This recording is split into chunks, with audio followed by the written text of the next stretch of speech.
Muy buenos días, muchas gracias por acompañarnos el día de hoy, 14 de febrero. Feliz Día del Amor y la Amistad.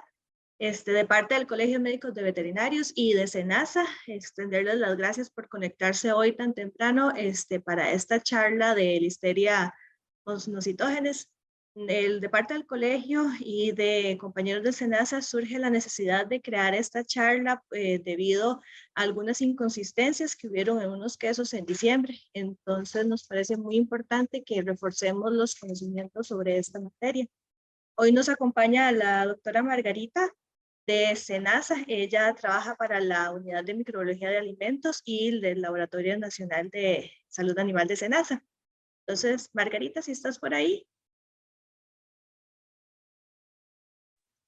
Bueno, buenos días a todos. Muchas gracias por su asistencia. Como acaba de mencionar Cintia, yo trabajo en la Unidad de Microbiología de Alimentos. Aquí es donde llegan los análisis que muchos de ustedes toman en las plantas para determinar si hay ciertos microorganismos patógenos, y para los programas de reducción de patógenos acá hacemos los análisis. Nos pidieron elaborar una pequeña charla de 1 hora, más que todo como recordatorio sobre listeria, y tal vez que expliquen un poquito por qué es tan grave, digamos, encontrar en productos ya listos para consumir este microorganismo en particular. Cintia me va a ayudar a pasar las diapositivas, entonces empezamos si gustan. Empezando porque el género Listeria va a ser un grupo de bacilos cortos gram positivos. Tiene al menos 20 especies reconocidas, dependiendo de la bibliografía que consulten. Hay gente que dice que tiene un poquito más, que tiene algunas nuevas. Aquí solo quería notar que en la última, la Listeria costarricensis es uno que compañeros de investigación acá de Costa Rica han descubierto con ayuda del Instituto Pasteur en la descripción de una especie nueva de listeria. De todas estas especies, la siguiente, Cintia, por favor. Bueno, esto es para mostrar que son gram positivos, para recordar un poquito que ya me dijeron que en las universidades eran muy durillos los cursos de microbiología, pero para recordar un poco, a la izquierda es un cultivo de líquido cefalorraquídeo que le hicieron gram para ver ahí los bacilos que orientan a los médicos de que la persona tiene una meningoencefalitis por listeria. Y a la derecha, para recordar un poquito la estructura. Las bacterias gram positivas, como tienen la capa gruesa de peptidoglicán, que es esto que está moradito acá, normalmente son más resistentes a los cambios ambientales que las gram negativas, que como tienen doble membrana, es más fácil acceder, digamos, a su membrana y que ciertos compuestos emulsionen esa membrana. En cambio, los gram positivos son un poquito más estables. La que sigue, por favor. Listeria monocytogenes es un bacilo relativamente corto, es móvil, tiene flagelos perítlicos, significa que es a lo largo de todo el cuerpo de la célula. No tiene, a pesar de que no tiene cápsula y esporas, es bastante resistente. Y generalmente en el microscopio se pueden ver como en empalizadas. Esta fotografía es de un microscopio electrónico, por eso es que sí se logran ver los flagelos, que son muy lábiles. La siguiente, por favor. Como pueden ver en esta filmina, Listeria tiene una característica, el género y en particular monocytogenes, tiene la característica de que crecen en condiciones bastante amplias. Por ejemplo, en temperatura pueden crecer entre 1 grado perdón, y 45 grados, aunque lo óptimo es de 30 a 37, pero pueden llegar a sobrevivir en esas temperaturas. Es psicotrófico, que significa que que puede y más bien le gusta, entre comillas, vivir en temperaturas relativamente bajas. Crece y se desarrolla en un amplio rango de pHs entre 5 y 9,6. Eso es que casi todos los alimentos pueden desarrollarse en las matrices. Y aunque estemos salidos de estos límites, no significa que no pueda sobrevivir. Por eso es que es muy importante entender que esta listeria es bastante resistente al ambiente. El que sigue, por favor. Y aunque la listeria a la hora de producir enfermedad puede replicarse y sobrevivir dentro de las células, se comporta como un patógeno intracelular oportunista, naturalmente ellas están asociadas a aguas residuales, tierra, y se cree que el principal o el origen de la listeria es que vive en la materia vegetal en descomposición, que es un saprófito en la naturaleza. Aunque a la hora de producir enfermedad puede ser un patógeno intracelular. La siguiente, por favor. La listeria se va a clasificar dependiendo de los antígenos somáticos y flagelares en 13 serogrupos, y estos serogrupos o serotipos se han agrupado en diferentes linajes. Quería hacer la salvedad por si lo encuentran en la bibliografía, que la mayoría de brotes se han asociado al serotipo 4B. Sin embargo, si uno lee bastante bibliografía, no hay una relación formal entre los serogrupos y la patogenicidad. Entonces, al no haber esta relación tan formal, cualquiera de los grupos de listeria que se encuentren en algún brote o en algún alimento representa algún riesgo de infección. No hay una asociación causal, digamos, en un serogrupo en particular y la capacidad de producir enfermedad o la presencia de genes de los factores de virulencia. La que sigue, por favor. Dentro de todo el grupo de listeria, patógenos humanos han sido reconocidos, la listeria monocitógenes, y sí se han descrito algunos casos con listeria ivanovi, que son los que se consideran patógenos para humanos. En el caso de los animales, en listeria se han descrito enfermedades invasivas en más de 40 especies animales. En la filmina que sigue del manual de la OIE, perdón, no es en esta, sino en la que sigue, pero no importa. Se ha vinculado, digamos, con la enfermedad animal, principalmente en ovejas. La listeria ivanovi la quise mencionar porque en la bibliografía, en cuanto a listeriosis en animales, a veces no especifican si es la monocitógenes o la ivanovi o otra especie la que causa la enfermedad, sino que la reportan como listeriosis. Entonces, cuando son en animales, especialmente bovinos, puede haber también esta otra especie que en humanos sí se ha descrito, pero muy rara vez. En la que sigue, por favor. Esta sí es copiada del manual terrestre de la OIE de especies animales o, bueno, grupos en donde ha sido aislado listeria monocitógenes. Como ven, son muchísimas variedad, desde mamíferos, aves e insectos. Entonces, está ampliamente distribuido en los grupos animales, digamos, cercanos al ser humano. La que sigue, por favor.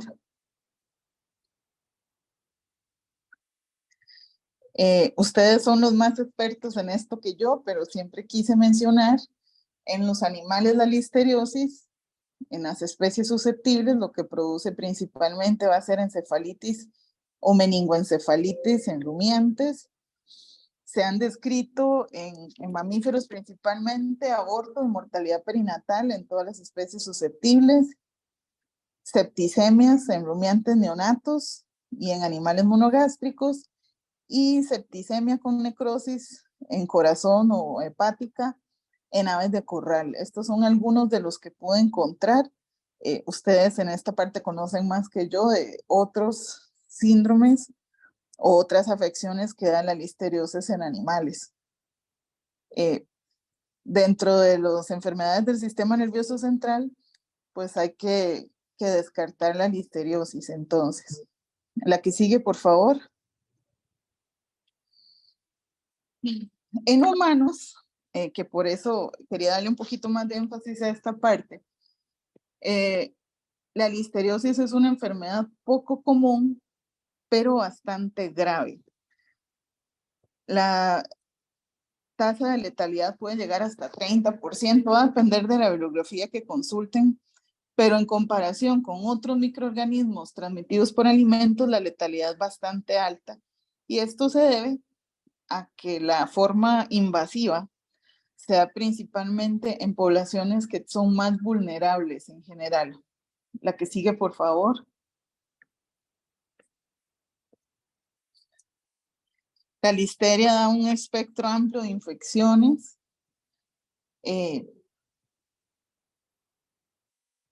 Creo que estábamos en la filmina que sigue, Cintia. Ajá, gracias. Tiene un espectro grande. La primera es la gastroenteritis febril no invasiva. Esta va a ser la más común. Se da más que todo en personas inmunocompetentes. Y los síntomas van a ser similares a una gripe o una gastroenteritis común, con la diferencia es que hay presencia de fiebre. Esta, por suerte, casi no tiene síntomas graves, casi no se complica. Y lo malo es que para la parte de la epidemiología y del reporte, hace que haya como un subregistro de la verdadera cantidad de gastroenteritis por listeria específicamente que hay. La otra forma, que es la listeriosis invasiva grave, se produce principalmente en personas inmunodeprimidas y se va a manifestar principalmente como sepsis, meningitis, encefalitis, que son infecciones bastante graves en las personas. La que sigue, por favor.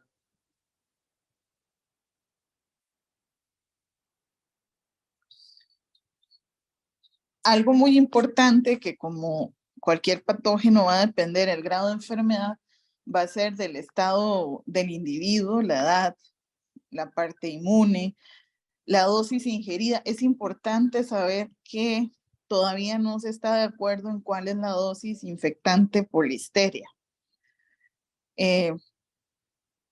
Algunos países permiten, Europa por ejemplo, permiten que en los productos haya cierta cantidad de listeria a la hora de la comercialización. En el caso de Costa Rica, no se permite que exista listeria en productos listos ya para consumir. En parte estas diferencias es porque efectivamente no se conoce muy bien la dosis infectante.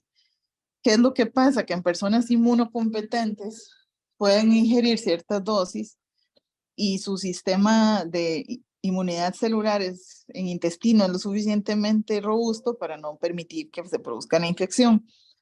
Pero en personas que tienen algún tipo de inmunocompromiso, esta inmunidad celular no va a proteger de una infección.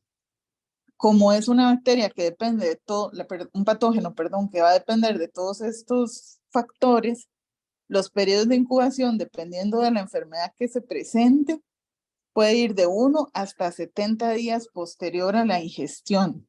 Y esto va a complicar mucho lo que es el seguimiento epidemiológico o averiguar de dónde fue o con qué alimento fue que la persona se contaminó. La que sigue, por favor. Estos son las poblaciones más susceptibles a tener la enfermedad invasiva por listeria, que son personas inmunodeprimidas con VIH o SIDA, las infecciones crónicas como diabetes, cirrosis, enfermedades autoinmunes. En las mujeres embarazadas, fetos y recién nacidos va a tener una epidemiología particular. y en personas o adultos mayores. También va a ser peligrosa, va a aumentar mucho la posibilidad de tener una de las enfermedades invasivas por listeria. La que sigue, por favor.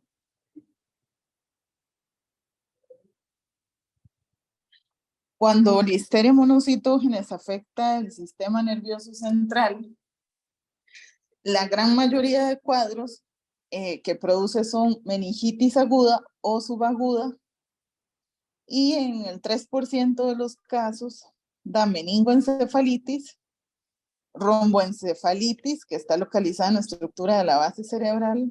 Los signos, son similares, pero cuando se estudian las imágenes es un poquito diferente.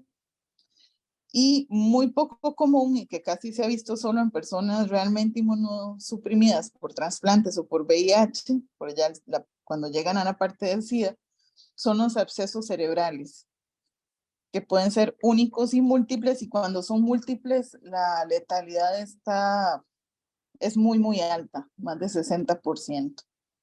La que sigue, por favor.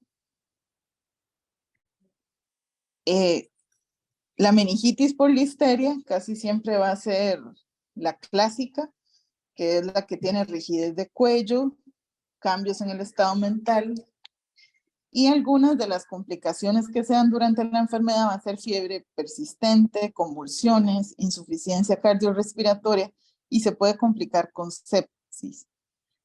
La mortalidad de la meningitis por listeria depende de la... muy importante, algo muy importante que quería recalcar es que aunque la listeria, la mayoría de estudios se han enfocado en personas que tienen algún tipo de inmunocompromiso, sí se han descrito casos raros, pero que sí existen, de personas inmunocompetentes que han sufrido meningitis o otras enfermedades invasivas por listeria. Entonces, aunque el riesgo es mínimo en personas inmunocompetentes, pues sí existe. La parte más delicada, digamos, de listeria es la afectación perinatal. La más grave que da en los neonatos va a ser la meningitis neonatal. Aquí quise poner algunos signos. Cuando se sospecha de meningitis neonatal, de hecho, ni siquiera es indispensable que se pueda aislar o cultivar el microorganismo de líquido cefalorraquídeo, sino que se llama que ya es una meningitis bacteriana, cuando en el líquido cefalorraquídeo va a haber aumento de leucocitos y proteínas y baja la glucosa. Existe todo un protocolo para los neonatos, principalmente es que tienen fiebre y que tienen una actividad reducida. La que sigue, por favor. Existe la misma listeria, y en general las meningitis bacterianas van a darse como dos tipos principalmente. La de síndrome de sepsis de inicio precoz se da principalmente por haber adquirido la bacteria en útero, se asocia a la prematuridad, y empiezan los signos y síntomas unos 2 días después del nacimiento. Entre el nacimiento y los 2, 3 primeros días, ya el niño empieza a presentar, el bebé, signos de meningitis. La meningitis de inicio tardío se produce aproximadamente a las 2 semanas de los bebés a término. Está más asociado a bebés que sí nacen a término, y estas se relacionan más con bacterias que el bebé, se contaminó en el canal del parto. Aparte de listeria, estas de inicio tardío también están relacionadas con Staphylococcus epidermidis y otras bacterias. Y en la listeria puede darse de las dos formas. La que sigue, por favor.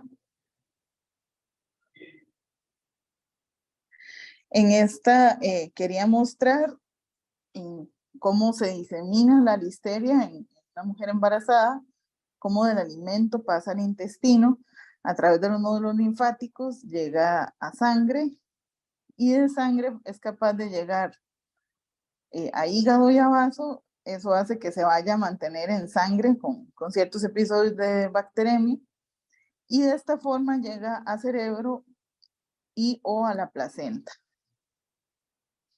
La que sigue, por favor.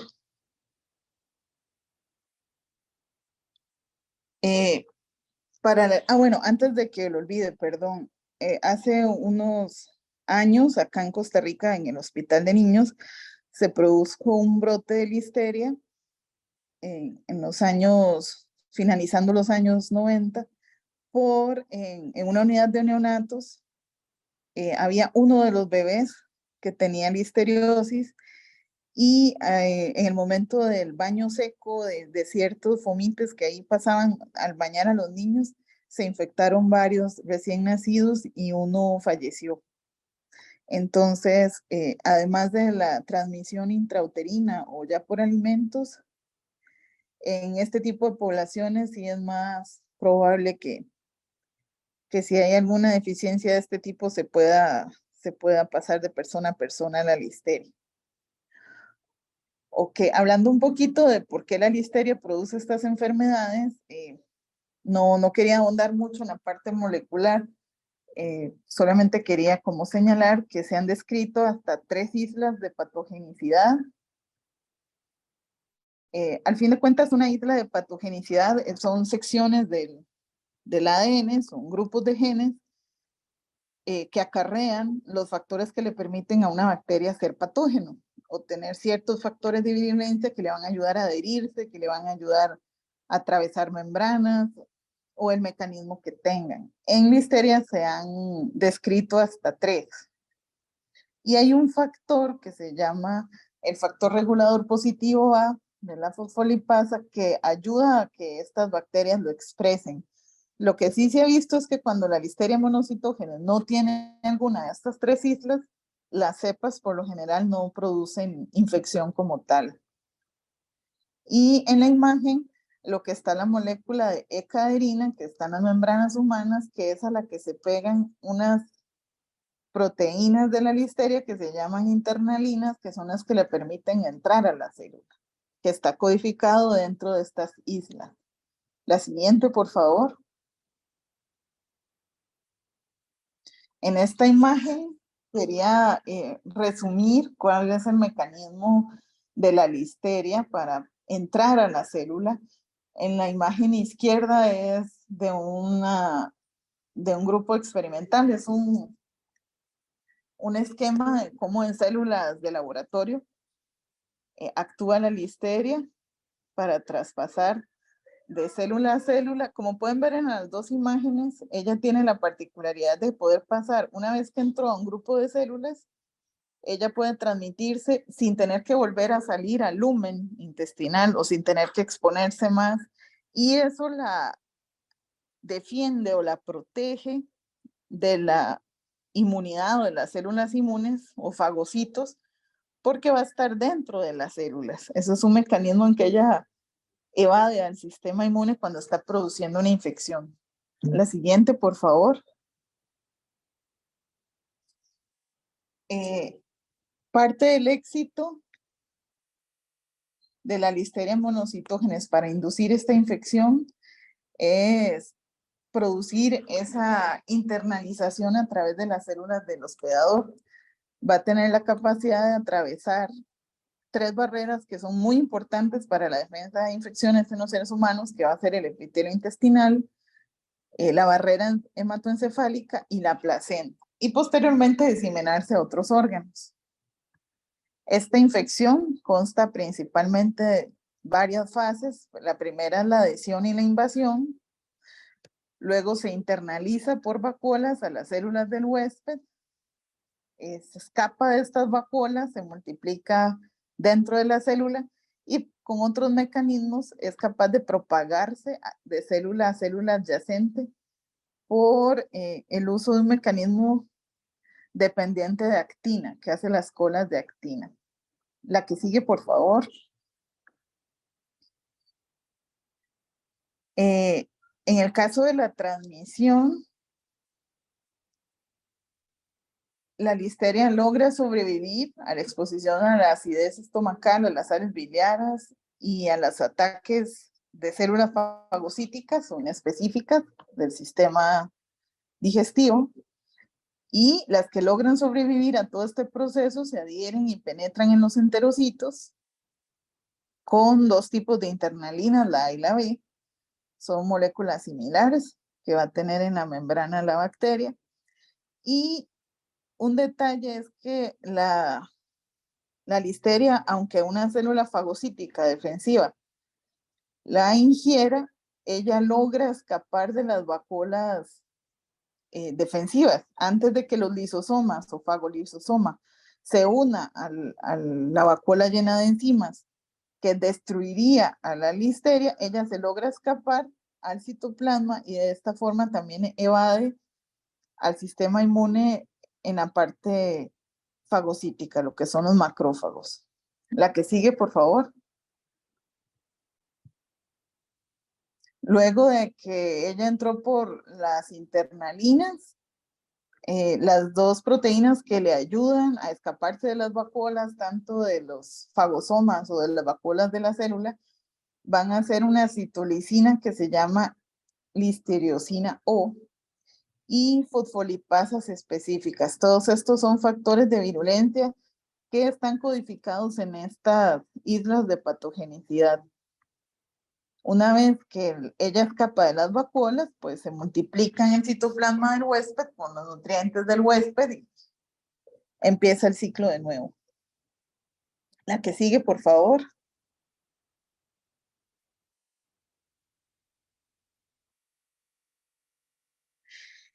Lo que les hablaba de la maquinaria de motilidad es una serie de enzimas que activan las moléculas de actina dentro de la misma célula. Las células eucariotas pues van a tener moléculas de actina en su citoplasma para ayudar a la estructura y a la movilidad, y la listeria se aprovecha de eso para utilizar estos mecanismos para poder penetrar y moverse a través de los epitelios. Por eso es que pasan las membranas, aunque esté en un borde celular, permite entrar a los otros compartimentos, pues usa estas moléculas para poder atravesar células.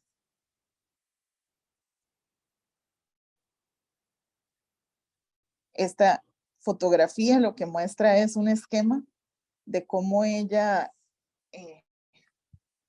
va saliendo de las vacuolas, y por ejemplo a la derecha la imagen central muestra la cola de actina, cómo ha polimerizado actina y eso hace que atraviese una membrana. En la parte del centro está el esquema de cómo ella ha hecho esta colita de actina y se va a acercar a otra célula y la va a invadir. La que sigue, por favor. Este es otro esquema.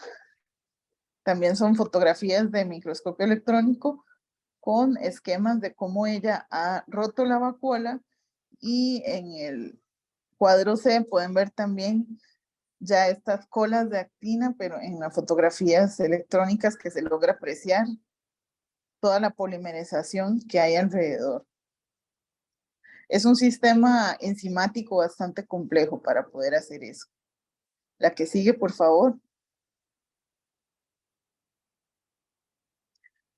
Ahora bien, muchos, conociendo un poquito o repasando más bien la patogenicidad de listeria, en la parte de la industria alimentaria, los brotes han sido asociados principalmente a productos cárnicos listos para consumir, salmón, salchichas, alimentos en las tiendas deli en Estados Unidos, que son ya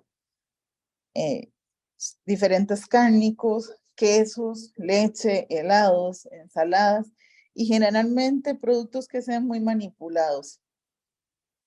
Una de las diferencias de Listeria monocitógenes con otros patógenos que se transmiten por alimentos es que sí resiste y hasta se multiplica en temperaturas habituales en ambientes refrigerados. Ella sobrevive muy bien ese tipo de ambientes. La que sigue, por favor. Existen varias teorías porque no se ponen de acuerdo los investigadores, por decirlo así, varios enfoques de por qué la listeria sobrevive tanto en plantas de procesado de alimentos. Las tres vertientes, digamos, que van hacia esos estudios, hay una que va hacia que hay algunas de las cepas de listeria que se dejan de multiplicar, entran como en un estado de persistencia, latencia, que no se van a dividir y presentan una mayor capacidad para sobrevivir al estrés ambiental que está sometidas en ambientes de producción. La otra vertiente es que es la incapacidad de eliminar células de ciertos nichos, que serían los sitios más difíciles de limpiar dentro de un entorno de una planta, donde la listeria puede sobrevivir y crecer. Y otro que está muy cercano es la formación de biopelículas. La que sigue, por favor.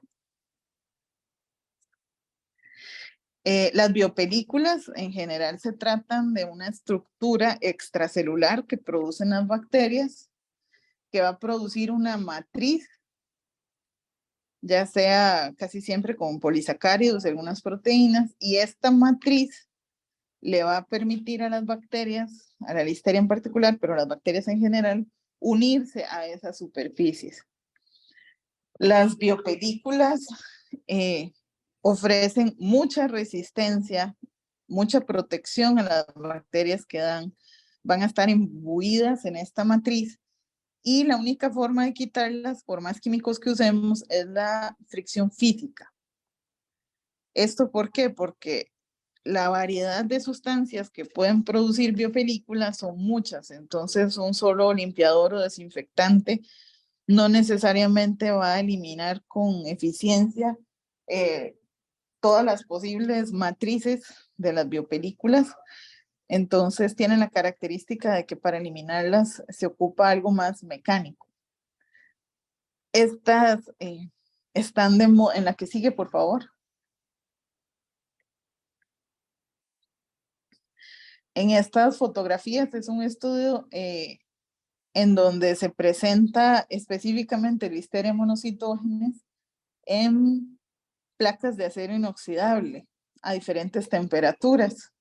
Entonces, como ustedes pueden ver, esta está A4, B12, la C22 y la 37 a 37, la D a 37 grados. Como ustedes pueden ver, la población cerca de la temperatura óptima de crecimiento va a estar muy grande y pueden ver cómo están bien adheridas a la superficie. A la derecha quise poner esta imagen que es como un esquema de cómo las bacterias van a estar embebidas en esta matriz extracelular que ellas mismas han producido.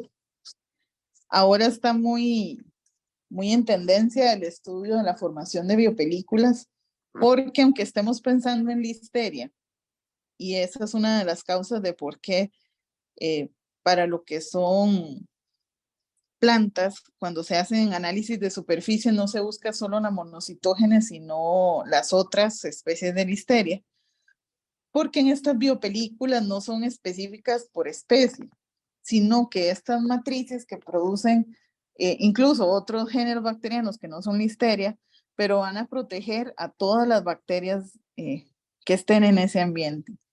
Cuando existen bacterias del género listeria en una superficie, es muy probable que en algún momento se encuentre a la monocitógenes. La que sigue, por favor.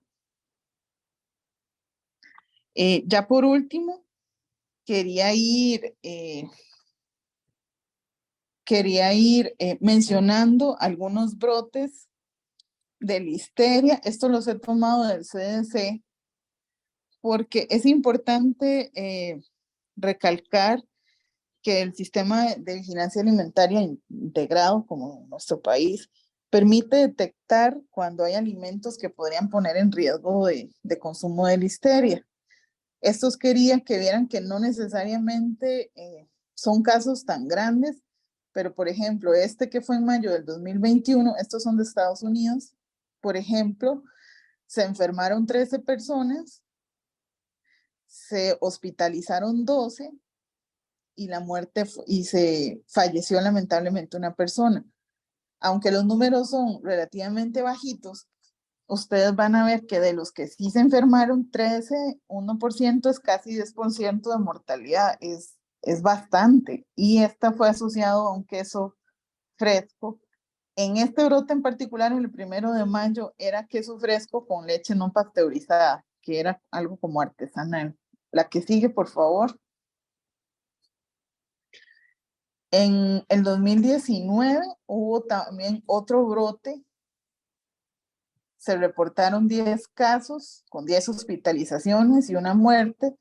Y esta fue en tiendas deli que hay en Estados Unidos, en donde hay embutidos y quesos ya cortados y son comidas que se consumen de inmediato.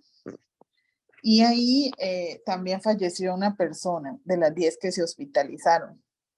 El que sigue, por favor. Este fue más reciente, que fue por un queso que se llama queso La Vieja Europa, que lo declaró el FDA. En este sí se contaminaron como 25 personas y está en varios estados. Hay algo importante, que ahora los alimentos no es que se producen como muy localmente. El comercio de alimentos hace que sea mucho más fácil y más extendido un posible brote y cuesta más epidemiológicamente saber cuál es el origen. Por eso es que es importante siempre que hay un caso sospechoso, pues darle seguimiento y empezar a revisar si hay otros casos que puedan estar asociados al mismo origen. La comparación con técnicas moleculares ayuda cuando ya pasaron los brotes para ver cuál era el posible origen más común, pero no siempre es posible aplicarlos y no siempre se aísla la misma listeria del mismo ambiente o del mismo producto. Hay variación.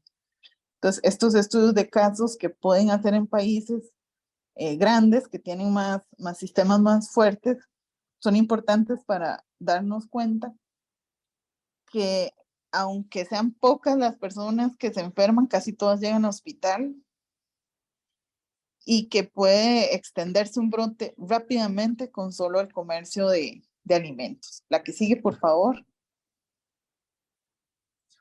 Este es otro brote en noviembre, que fue en helados. Así no mal recuento. Y aquí tristemente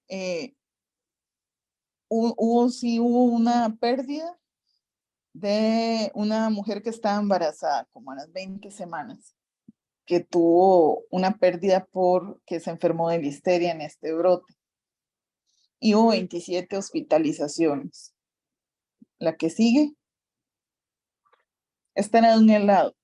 Y el tristemente célebre brote, uno de los más grandes que ha habido en los últimos años, fue en España. Este fue por unas carnes mechadas y fueron 216 casos.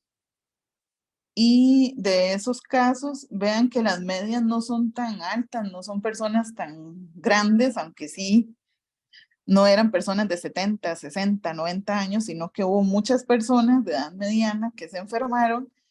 Y hubo casos de 37 mujeres embarazadas confirmadas y en 2 de ellos terminó en aborto, también cerca de la 20ª semana de gestación. Y en 3 de ellas tuvieron pérdida del bebé. La que sigue, por favor. Esto es nada más un titular porque quería hacer énfasis en que muchas veces no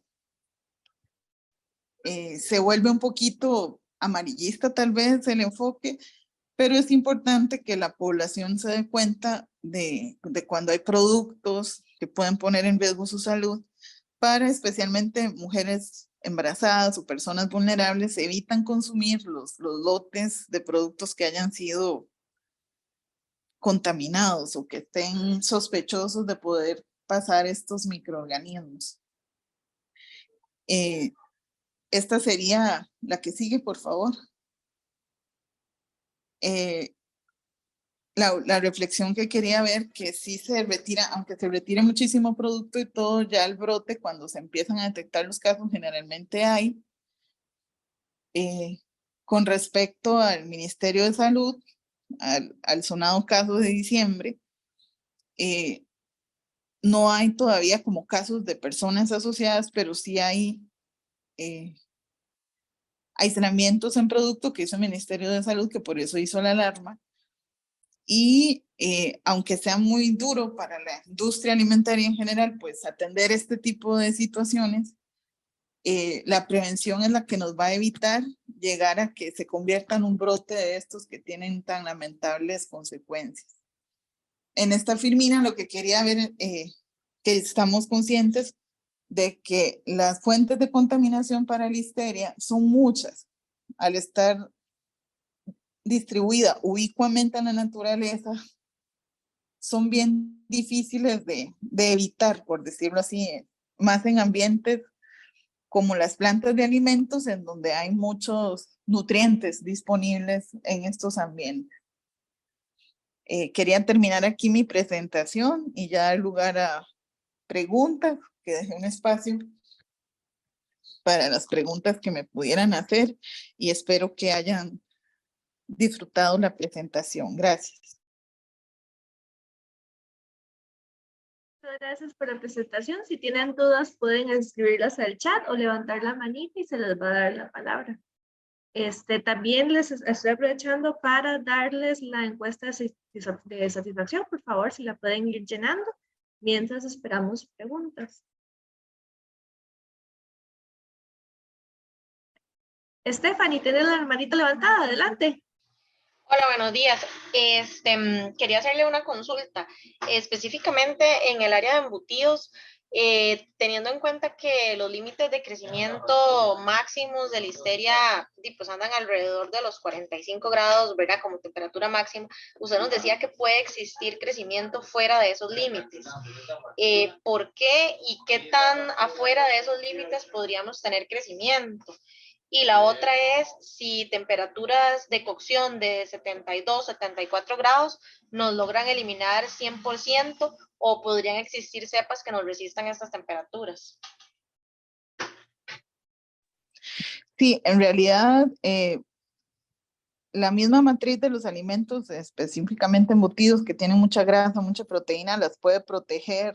Obviamente que no toda la población, pero ningún tratamiento térmico de los usuales para embutidos o para lácteos o para el alimento que uno esté analizando, va a esterilizar completamente. Entonces va a depender de la carga inicial que pueda tener.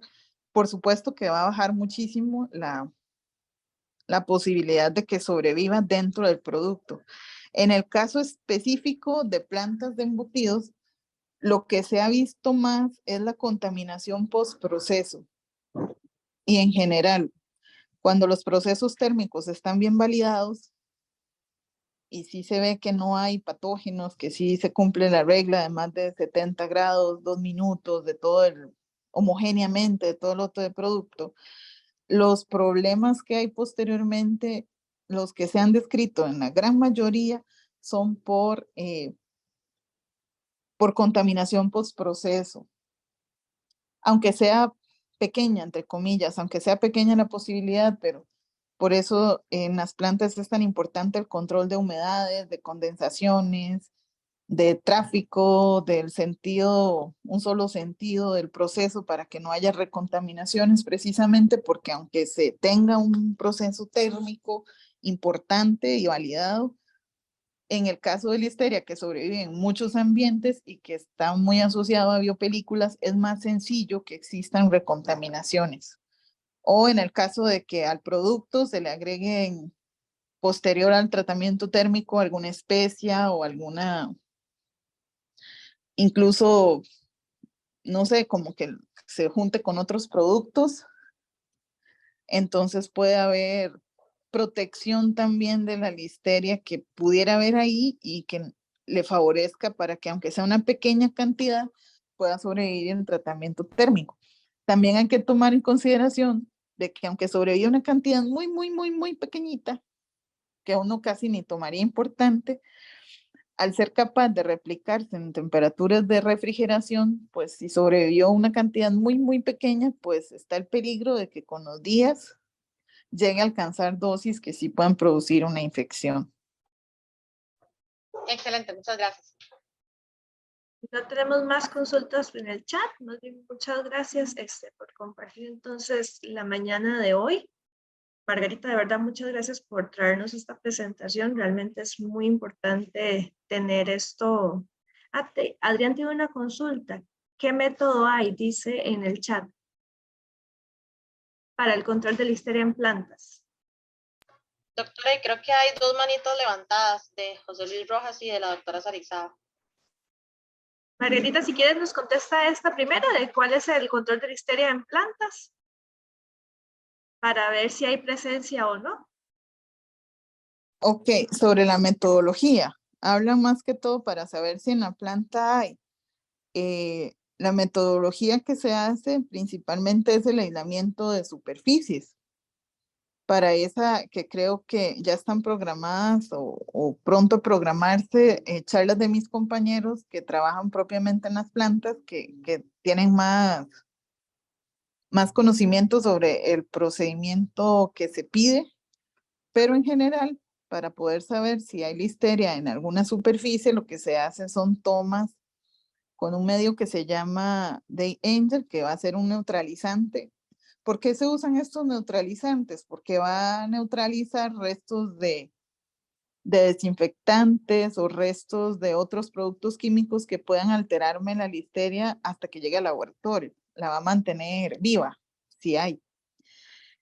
Una vez que llega al laboratorio, cuando son superficies, tiene que ser menos de 24 horas, tanto para listeria como para otros patógenos. La muestra se tiene que procesar en menos de 24 horas de haberse tomado para que la flora acompañante no vaya a alterar la población de tal forma que me mate al microorganismo que ando buscando si es que hubiera. Los métodos, aquí utilizamos un método de screening, que es por PCR, que va a buscar específicamente a Listeria monocitógenes. Y en paralelo se lleva un cultivo, una parte que es un cultivo tradicional, que va a permitir ver si crecen otras especies de Listeria hasta su posterior identificación. Algo importante es que las bacterias, no solo Listeria, tienen la particularidad que aunque resisten lo suficiente para llegar al producto, a nivel, las cepas salvajes a veces vienen muy maltratadas de todos los procesos. Entonces, Listeria en la parte del laboratorio es de crecimiento lento.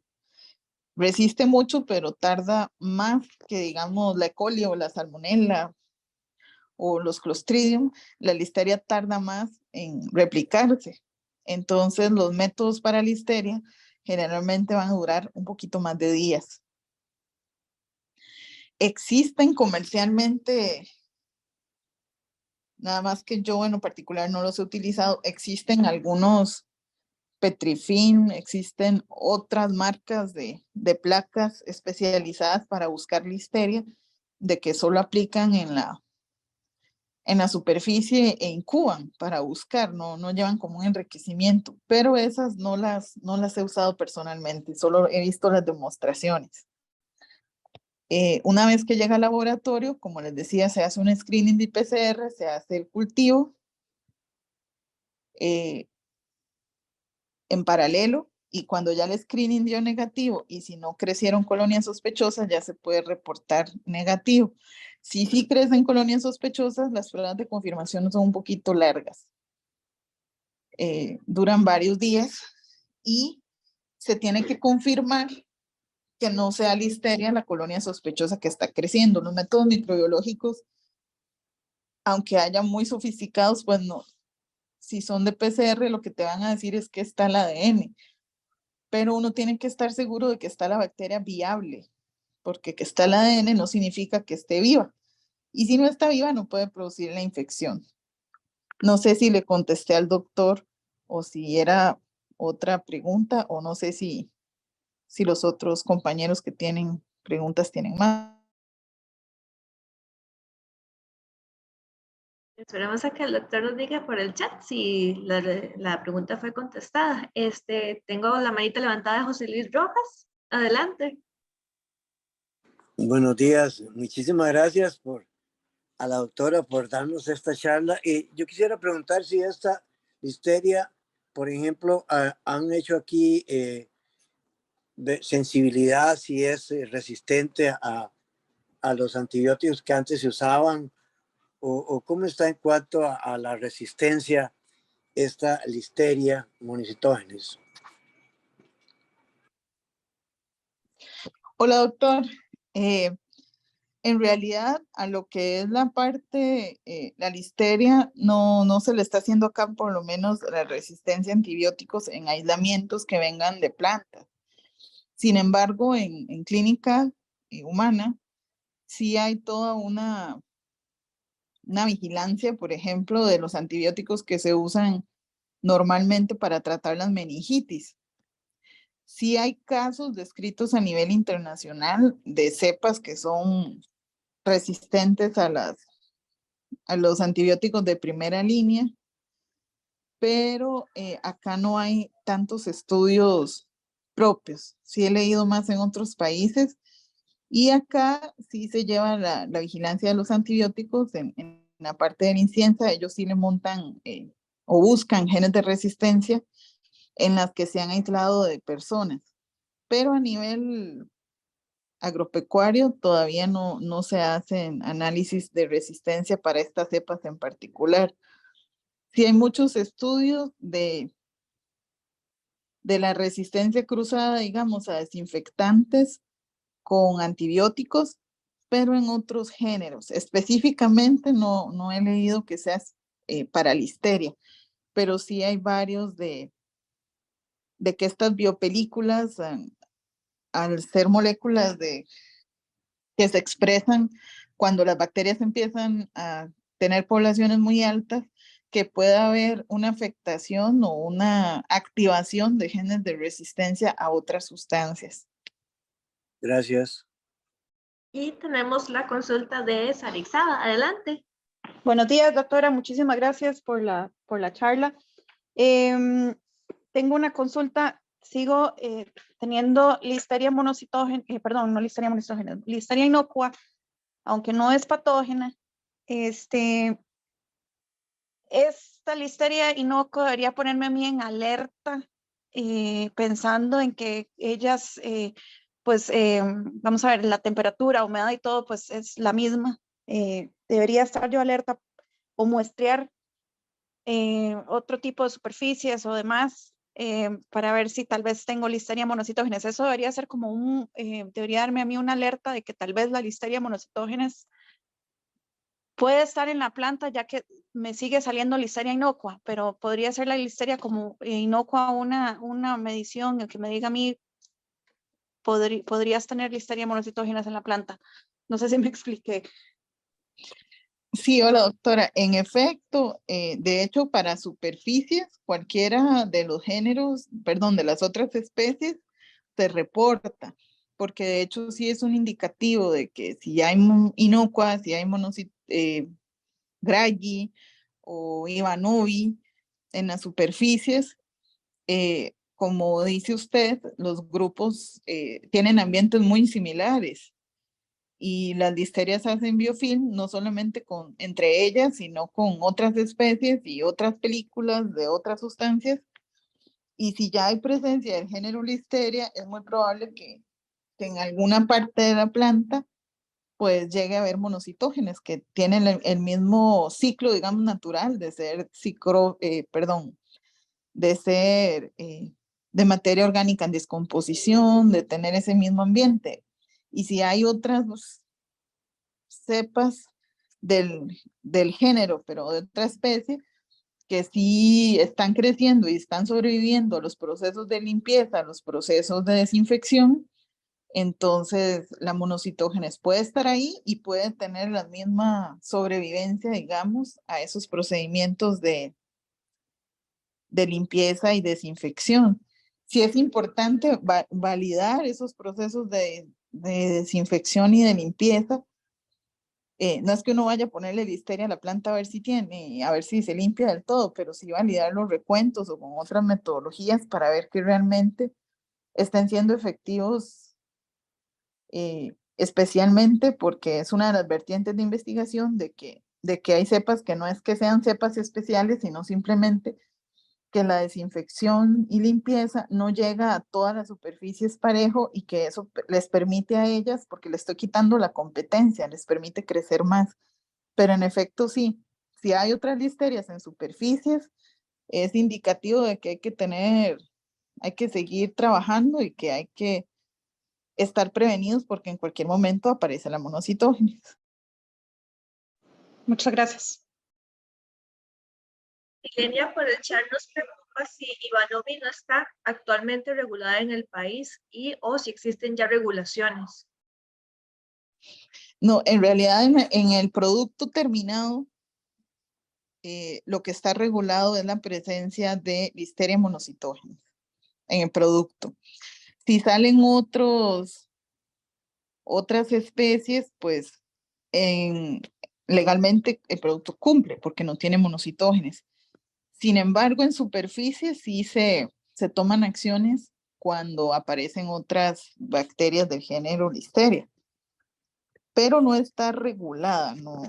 Sin embargo, si le aparece en el producto terminado una Listeria, aunque no sea monocitógenes, es todavía mayor indicativo de que me está sobreviviendo el proceso térmico o que se está contaminando con algo del ambiente mi producto.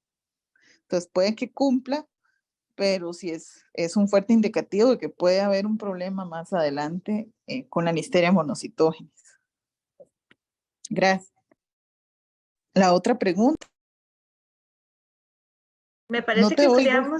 me parece que ya estaríamos con la sección de preguntas. No sé si alguien más tiene alguna duda. Parece que no. Margarita, muchas gracias por la charla de hoy. Creo que ya daríamos por concluido la sesión. A todos por conectarse, de verdad, muchas gracias.